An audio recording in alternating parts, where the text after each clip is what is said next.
नहीं, हम तो ये था, हमें तो बड़ा चाव चढ़ा था। हम तो सच तो ये, हम खट्टर साहब को जानते भी नहीं थे, बट हमें इस चीज़ का चाव था, हमारा करनाल सीएम सिटी बन गया, पता नहीं क्या होगा। हम उसके लिए गए थे। आप इस बात को जैसे मर्जी लो, हमने मैडम का काम देख रखा है, ये नहीं हमने कोई नई चीज देखी। हमने व्यापारियों का नुकसान किया, सिटी बसें चलाई, सिटी बसें बंद कर दी, ये सांझी साइकिल चलाई, सांझी साइकिल बंद कर दी, ये जो ई रिक्शा के स्टैंड के चार्जिंग पॉइंट चलाए ये बंद कर दिए। आईडीओ के प्रॉपर्टी आईडीओ के अंदर जितना परेशान इन्होंने करा ना लाइनों में लगाकर, और पेंशनें काट दी। ऐसा है जी, भाजपा की जो है ये घर परिवार तो इनका है नहीं, जैसे काले भाई ने बताया, काले भाई इनके कोई घर परिवार से तो है नहीं, सुख दुख है नहीं, इनको पता ही नहीं है कि घर परिवार कैसे चला करता है। 2014 में माननीय मुख्यमंत्री मनोहर लाल खट्टर जी मेरे घर पे आए थे, ठीक है। उसने कहा भी मैं इलेक्शन लड़ रहा हूँ, तू मेरा साथ दे। मैंने उनको एक ही बात कही थी कि भाई सुमिता सिंह इलेक्शन लड़ेगी तो मैं आपका साथ नहीं देने का। उन्हें कहा अगर सुमिता सिंह इलेक्शन नहीं लड़ेगी तो मेरा साथ दे देगा। मैंने कहा दे दूंगा। सुमिता सिंह ने इलेक्शन नहीं लड़ा, संसद चलेगी, हमने बीजेपी ज्वाइन कर ली। अब सुमिता सिंह इलेक्शन लड़ रही है तो हम सुमिता सिंह के साथ आ गए। तस्वीरों में आप देख सकते हैं किस तरह से जो है कांग्रेस का जो है काफिला बढ़ता जा रहा है, और दिल्ली विर्क भी जो है ज्वाइन करवाई गई है आज सुमिता सिंह द्वारा, जो है पार्षद को जिसने बीजेपी को समर्थन दिया था। और तस्वीरों के माध्यम से आप देख सकते हैं जो है तमाम जो है कई पार्षद है जो बीजेपी के पार्षद जो बीजेपी की सरकार में जो है बीजेपी के साथ थे, लेकिन अब जो है सुमिता सिंह के चुनाव लड़ने के बाद लगातार जो है सुमिता सिंह मजबूत दावेदारी पेश करते हुए परिवार है, और आज से नहीं, ये कितने सालों से काला एमसी जो है 23 साल तो मेरे को पार्षद हो गए, अब हट्टा कट्टा हो गया, बच्चा सा था जब से मैं इसको जानती हूँ। और गिन्नी यदि थे मैं चाची है गया है, और अपने ईशू के पापा और मेरे बड़े भाई अरुण भाई, भाइयों से भी ज्यादा प्यार ये सभी मेरे परिवार के हैं। और मैं जब नहीं थी यहाँ तो ये चले गए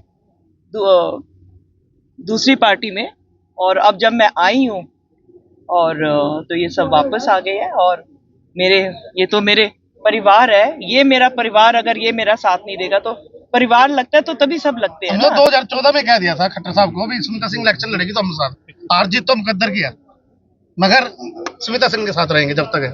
लेकिन 10 साल भाजपा में तो मलाई खाई है नहीं खाई? भाई साहब मलाई अगर खाई हो ना तो आप जो ईडी उडी कहते हैं ना उससे सर्वे करवा लेना हमारा, अगर खाई। कमेंट्स में लोग सवाल पूछ रहे हैं कि कुछ लोग ऐसे हैं, कुछ नेता ऐसे हैं जो राज का भी मजा लिया, अब दूसरा राज आने वाला तो उसका मजा लेते हैं। ऐसे लोगों को क्या कहना चाहेंगे? मुझे नहीं लगता ये जितने भी ये मेरे भाई यहाँ खड़े हैं इन्होंने कोई भी राज का मजा लिया हो, और अपने वार्ड के अंदर काम कराना, चाहे वो आप ऑपोजिशन में हो चाहे सरकार में हो, तो हक है इनका कि अपने वार्ड के काम कराएं। मुझे नहीं मालूम इनके कितने काम हुए कितने काम नहीं हुए, मुझे नहीं लगता कोई ज्यादा इनके कोई काम हुए। वो इन्होंने कोई अपनी नहीं मलाई खाई, वो तो इनके अपने वार्ड के लिए और अपने लोगों के लिए इन्होंने काम करा जो किया है। काम हुए जी आपके भाई? हाँ, काम तो हुए, कुछ नहीं भी हुए, कुछ हुए भी हैं। काम तो देखो होनी है। तो आज क्यों ज्वाइन किया? क्यों चेंज किया? फैसला सीधे मतलब कोई सुनवाई नहीं होती थी जी, इज्जत नहीं थी। ऐसा जी हम बहन सुमिता सिंह जी के साथ थे, हैं और रहेंगे, और जब तक हम राजनीति करेंगे इन्हीं के साथ रहेंगे। तो मतलब कोई ये तो नहीं था कि पीछे डर की वजह से थे भाजपा में? क्यों ना, कोई डर की वजह से अपने काम करवाने के लिए हमने समर्थन दिया था। हम आजाद चुनाव जीते थे, ना कि हम पार्टी के चुनाव पे जीते थे।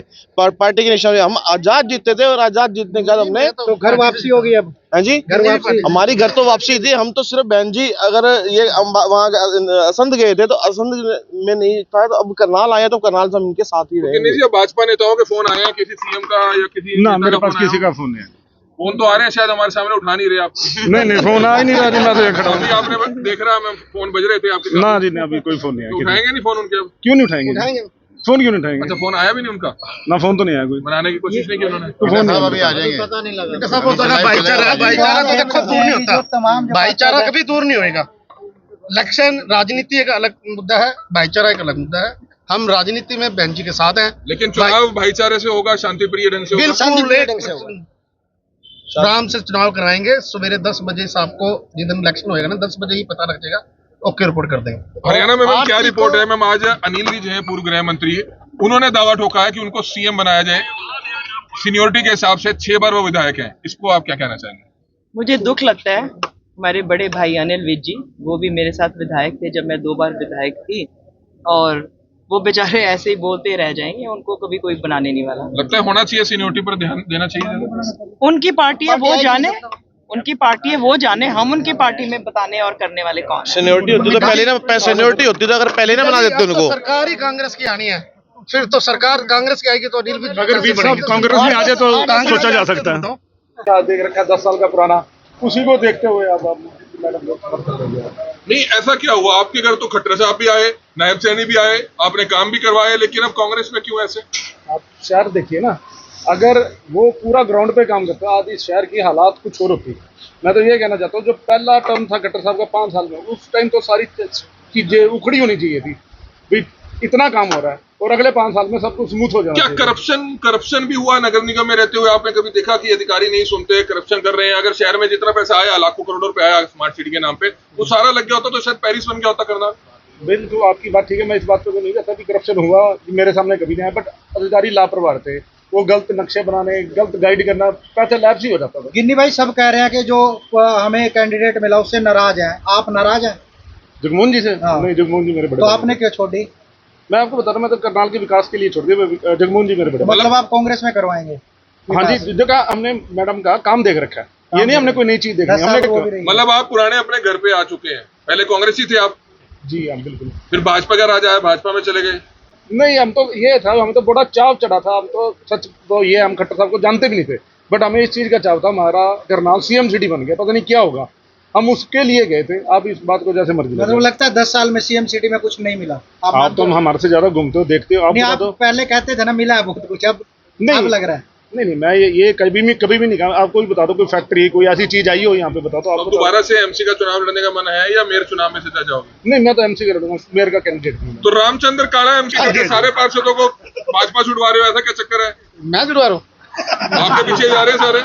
ये तो शुरुआत चलो आपने की ना। ऐसा है, 2014 में माननीय मुख्यमंत्री मनोहर लाल खट्टर जी मेरे घर पे आए थे, ठीक है। उसने कहा भी मैं इलेक्शन लड़ रहा हूँ, तू मेरा साथ दे। मैंने उनको एक ही बात कही थी कि भाई सुमिता सिंह इलेक्शन लड़ेगी तो मैं आपका साथ नहीं देने का। उन्हें कहा अगर सुमिता सिंह इलेक्शन नहीं लड़ेगी तो मेरा साथ दे देगा? मैंने कहा दे दूंगा। सुमिता सिंह ने इलेक्शन नहीं लड़ा, संसद चलेगी, हमने बीजेपी ज्वाइन कर ली। अब सुमिता सिंह इलेक्शन लड़ रही है तो हम सुमिता सिंह के साथ आ गए। सुमिता सिंह तो कहते हैं कि मेरे को उस समय दबाव बनाया गया था, कहीं ऐसा तो नहीं आपने खट्टर साहब को कहा? ना तो तब दबाव बनाया गया? ना, मैंने ऐसा कुछ नहीं कहा। मैंने पहले भी मेरी 2014 में भी यही बात थी और आज भी यही बात है। मैंने माननीय मुख्यमंत्री मनोहर लाल जी खट्टर जी को पहले दिन से ये कह दिया था, अगर सुमिता सिंह इलेक्शन लड़ेगी तो हम लोग सुमिता सिंह के साथ है, क्योंकि उन्होंने 10 साल में हमारा बहुत काम कर रखा है, हमारी नौकरियां भी लगवा रखी है, हमारे काम भी कर रखे हैं, पर्सनल भी हमारे सुख दुख में भी आते हैं। और अब मैं बताता हूँ, जब बीजेपी ज्वाइन करी थी, मेरी मिसेज बीमार हो गई थी, मैंने सारों के आगे हाथ जोड़े कि भाई ऐसे कर दो, ऐसे कर दो। किसी ने मेरे घर में शुद्ध बुद्ध भी नहीं ली कि भाई आके तेरी मिसेज का हाथ ये है, अभी दुख हाल सब कुछ क्यों हुआ था? ऐसा क्या था? ऐसा था ना, मेरी मिसेज को ब्रेस्ट में कैंसर हो गया था, तो मैंने ना सबको आगे हाथ जोड़ा भी मेरा पीजीआई में इलाज करा दो। तब पहली बात तो वो नहीं हुआ। नंबर 2, ना मेरा किसी ने आगे पता लिया कि काले भाई तेरी मिसेज सही है कि नहीं है। मैडम बहन जी मेरे घर कम से कम भी 8 से 10 बार आई है बात पूछने के लिए, भाई भाभी ठीक है, भाभी ठीक है। तो भाई साहब, जो आदमी दुख सुख में आएगा, और पहली बात तो मैंने पहले दिन से ही कह दिया था, सुमिता सिंह इलेक्शन लड़ेगी तो मैं सुमिता सिंह के साथ हूँ, अगर सुमिता सिंह इलेक्शन ना लड़ती तो मैं जगमोहन हंस के साथ जाता। आप भी इसी कारण आए हैं अब कांग्रेस में कि सुमिता सिंह चुनाव लड़ रही है, कोई और चुनाव लड़ रहा होता तो ना माका कर दिया। कांग्रेस पार्टी के साथ कांग्रेस पार्टी के साथ। नहीं, मौका तो अभी और भी होने हैं, और भी हो रहा है। अभी तो ऐसा है बहुत जल्द, बहुत किन किन को लेके आ रहे हो? ऐसा है अभी लग तो रहा है तार, जिस तरह वो public कहते हैं ना, करने से कोई और दार तैयारी देखो, है। दार की तार देखो, अभी बहुत कुछ होना है। आहिस्ता आहिस्ता कर रहे हैं ना, एक आधे को तो छोड़ोगे। नहीं आहिस्ता आहिस्ता करेंगे ना, ऐसा है, ऐसा है, आहिस्ता आहिस्ता करेंगे। अभी टाइम बहुत लंबा है, थोड़ा थोड़ा चुनाव लड़ेंगे। दिनेश शर्मा, आप बम भी एक फटने वाला है, जो हो सकता है आजकल में ही हो जाए। एक आदमी ये बता, दिल्ली जाने का किराया ना हो, उसको काम किससे करवाएं? हमारी दयानंद कॉलोनी के 10 साल के अंदर गिन्नी भाई ने जब से एमसी बने पूरा प्रयास करा कि वो पक्की हो जाए। सरेआम खट्टर साहब ने कह दिया ये नहीं पक्की होती, और ऐसा मैं तो कहूंगा जीरो नेता है वो, खुद आके 2014 के चुनाव में कह के गया था कि मैं पहली कलम से दयानंद कॉलोनी को पक्की करूंगा, जो आज तक वो फाइल लटकी पड़ी है। आज करनाल के अंदर नाइट मार्केट की इन्होंने शुरुआत करी, वो इन्होंने बंद कर दी, लाखों रुपए का व्यापारियों का नुकसान किया। सिटी बसें चलाई, सिटी बसें बंद कर दी, ये सांझी साइकिल चलाई, सांझी साइकिल बंद कर दी, ये जो ई रिक्शा के स्टैंड के चार्जिंग पॉइंट चलाए ये बंद कर दिए। ये तो क्या है? हाँ जी, आईडीओ के प्रॉपर्टी, आईडीओ के अंदर जितना परेशान इन्होंने करा ना लाइनों में लगाकर, और पेंशनें काट दी। ऐसा है जी, भाजपा की जो है ये घर परिवार तो इनका है नहीं, जैसे काले भाई ने बताया, काले भाई इनके कोई घर परिवार से तो है नहीं, सुख दुख है नहीं, इनको पता ही नहीं है कि घर परिवार कैसे चला करता है। लेकिन शर्मा जी आपने कहा कि सेल्फी नहीं लेना